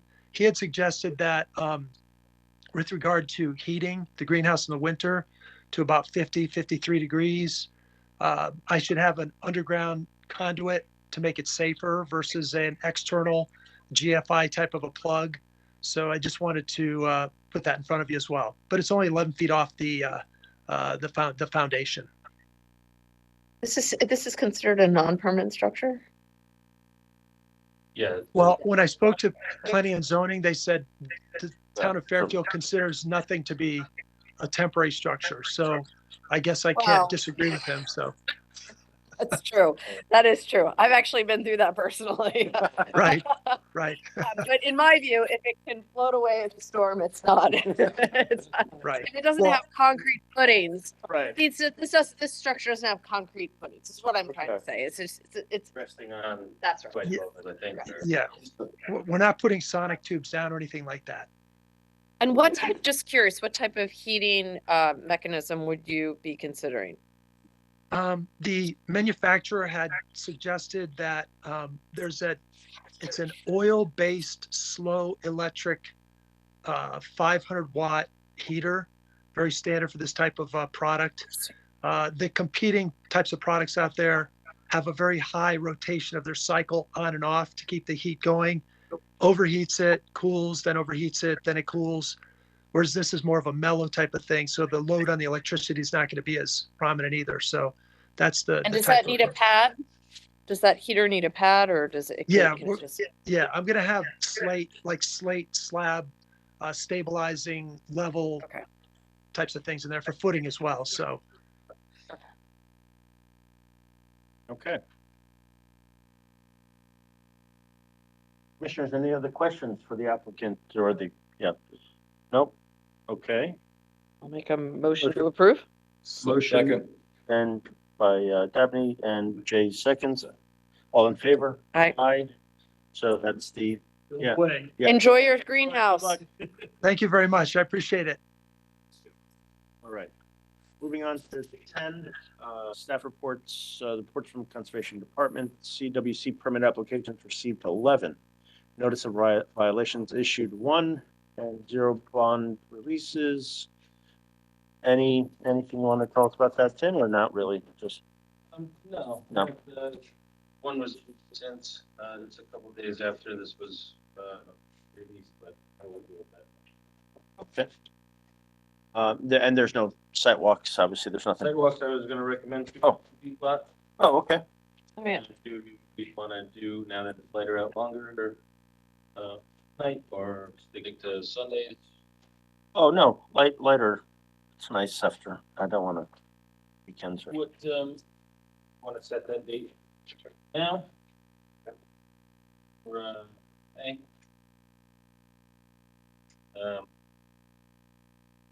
We do next Wednesday, or I can will do- be Conservation Commission meeting on the 17th? With We wanna do that, build it into that beforehand, or? I'm not going to be here on the 17th, so I'm just going to talk to you about that. Yikes, neither am I. Oh, really? We'll figure it out. We'll figure it out. I I'm might away be next week, but I know the site, so feel free to schedule it. We'll do it the 10th. Yeah, let's do it the 10th. That's 10th next and week. 10th, I think works. Yeah. Time? Want to do 6? Is that good for everybody?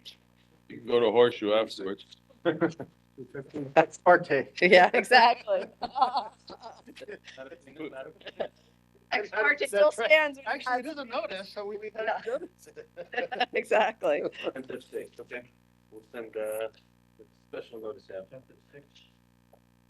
The 10th, yes, okay. 250 peak flat, right? Yeah. Okay. Sounds good. Okay. Let's get us.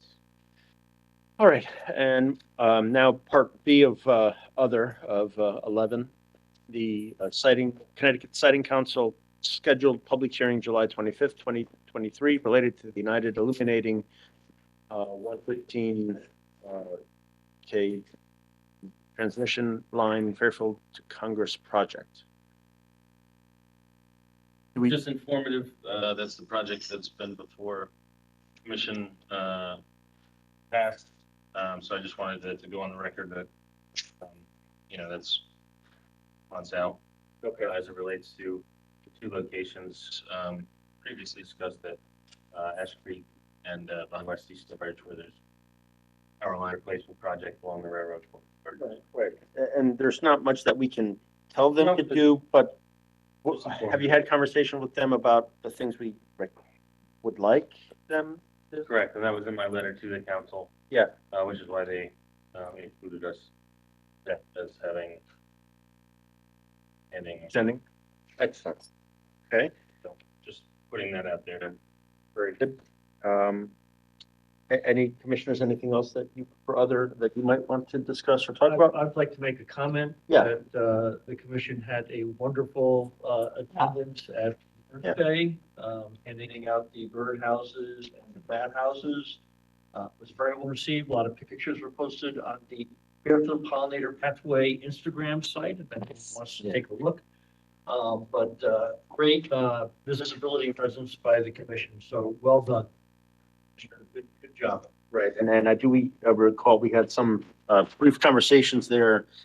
Tim, maybe we can think of doing it again at another event or something. I think it was a very positive thing. Yeah, agreed. Okay, very good. All right, well, then moving on there to Roman 12, we're adjourning. We can adjourn now. We're not done, folks. So No. this one done. Let's get the other one. You need a motion to adjourn? If you want. No, it's It doesn't, fine. yeah, Fine. I went through here and it says those types of things. There's That's no fine. real, I don't I'm have, fine with it. but if you feel like you want No, to it's have okay. normal. All right. So. All right, this is the Town of Fairfield Conservation Commission Agenda Special Meeting, May 3rd, 2023. And here, myself, Lucas Thomas, Dabney Bowen, Richard Boucher, Jerry Alessi, Jay Fain, Peter Hood, Kato Mahoney is with us. So, she was. Oh, she must have left. Okay, that's all right. And Ted Luxinger is here. Ted, I'm going to appoint you again as an alternate. And we have new business. It's number 1, TPZ referral, 845 Mill Hill Terrace subdivision, fee in lieu of open space donation. Tim, you want to talk a little bit or? PPC has received this application. I believe it's 3 acres, that's proposed for carving up equal size lots. They were asking Land Acquisition Commission and the Conservation Commission, as their opinions on whether to accept the proposed fee in lieu of $90,000 plus to go into the open space fund, or take one of the lots or equivalent land to be described later as a vacant space, open space. It's adjacent to current open space that's not public, privately owned under an easement related to the Sunshine Center. The what is it? Maplewood. What did I say? So that's a different one. Maplewood Senior Living Center. So this, it's not clear as how this open space land would be presented as one lot or space on a border or what, but they were just asking for, a recommendation from this commission. Did they specify which lot, or could it be any of the lots? It could be any of the lots. It could be a strip touching. Yeah, okay. I don't know. It's unclear. They But could carve it out where it's like totally unusable. Right. Right. But that Well, don't bothers long me. roadway that goes into that. Yeah. So that's. Wouldn't it be better to get the money put in Yeah. an account and buy a bigger lot, that the whole public can use? Yeah. Okay, maybe I was right. That's what I'm. that's what you guys, Okay. I'm with you. All right. make- So my first reaction is make the not recommendation. accessible, not visible. The days of us trying to, when I was a kid, it was all about every tree and oxygen. Nobody cares. Yeah.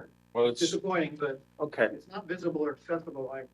yeah, and these little pieces of open space has been problematic to manage. Yeah. I was thinking if that was if it was public open space that was adjacent to it, then maybe we get a right of way, but if it's not public, so. We're not gonna have any. No. Yeah. access to that whatsoever. Yeah, and so the total lot acreage would be 1/3 of an acre. Yeah. Yeah. It's not worth it. Take the We'll money. just take the money, let's take the money and also designate that they not plant grass on a certain amount of the private lots that are native planting instead. Tim, but on a serious note, if we receive $90,000, is there the chance that could be taken away from us? I don't know what, Not us. I'd have to check with finance That's critical. and how that could be. I don't think it goes to us. I don't think so, no. No, it goes to Well, It would go to the, yeah. well, let me complicate it a little bit. If we had the opportunity to have our hands on $90,000, Buy something. is there something that could be purchased quickly? Would there be roadblocks getting through that? Well, but the 90,000 goes to doesn't TPZ manage the open or Yeah. the land acquisition fund? Who does that? They don't- Who manages the fund? Check I know, with finance. yeah. Goes into the general fund. I'm sure there's stipulations on who could use it and how, for what. Yeah. Yeah, I think that's critical. Well, I mean, If you can get 4 acres the letter, $90,000 that may be used to put a roof on a garage. well, can we confirm the statement that's in this letter? It says the funds would be placed in the town of Fairfield's open space account to be used at some point in the future for an open space parcel. Okay, So, That's part of the TPD's regulations. yeah. For So, subdivision. so it'd be earmarked for us. I don't know. Can you guys confirm, like, what is this? And this is the first I've heard of it. That's That's what our pretty- regulations say. I think We're making a motion to- Right, if we have to. I think that's what that's, I mean, this is routine for any subdivision. You either have to do a open space set aside or Well- be in lieu of, and I think that it Right. goes to the open space, fund, right? Yeah, I don't have any examples of when it's been used. We don't have many subdivisions to do anyway. anything, Yeah. you know, as far as purchase. But I still think it's a better deal to get the money. Getting the money. Yeah. Yeah. Well, Yeah. I think we hold on to it. I mean, Agreement there. I don't know, because we don't know what's going on.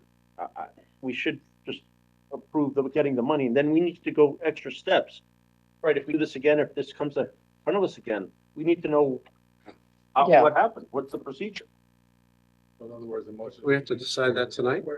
We used to make existing open Take the space. fee, yeah. I make the motion to take the fee in lieu of. All right, anybody second that? Second. Second. All in favor? Take the, Aye. we're up. You're in favor? Taking the money? Yes. Yeah, we're all, everybody's together in that. Let's add some, you'll find out that. Go up with finance. Make the motion, we divide it up. Yeah, right. And who's driving to the casino? Right. That's all. Right, that was it. So any other? The other would be, Tim, just follow up with whatever the procedure is. for the public placement. Finance or, TPD tomorrow. Somebody, and then that's it. Let's adjourn, folks. Okay. To adjourn. Yep, okay. All right, so you're not here on the 17th Okay, either? so, yes, I'll be in. All right.